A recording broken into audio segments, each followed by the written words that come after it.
بسم اللہ الرحمن الرحیم۔ اللہ کے نام سے شروع کرتا ہوں جو بڑا مہربان نہایت رحم کرنے والا ہے۔ سورہ بقرہ آیت نمبر 51۔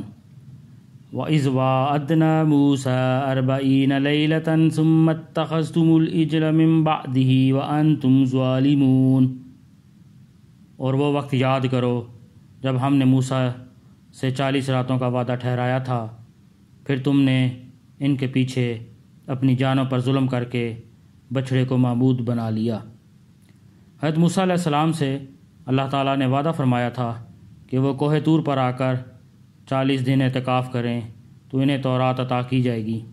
چنانچہ حضرت موسیٰ علیہ السلام کو کوہ طور پر تشریف لے گئے۔ ان کی غیر موجودگی سے فائدہ اٹھاتے ہوئے سامری جادوگر نے ایک گائے کا بچھڑا بنایا اور بنی اسرائیل کو اسے اپنا معبود قرار دینے اور اس کی عبادت کرنے پر آمادہ کر لیا، اور اس طرح وہ شرک میں مبتلا ہو گئے۔ حضرت موسیٰ علیہ السلام کو اطلاع ہوئی، وہ گھبرا کر واپس تشریف لائے اور بنی اسرائیل کو توبہ کی تلقین فرمائی۔ اس توبہ کا ایک حصہ یہ تھا کہ بنی اسرائیل میں سے جو لوگ اس شرک میں ملوث نہیں ہوئے تھے وہ ملوث ہونے والوں کو قتل کریں۔ چنانچہ ان کی ایک بڑی تعداد قتل کی گئی اور اس طرح ان کی توبہ قبول ہوئی۔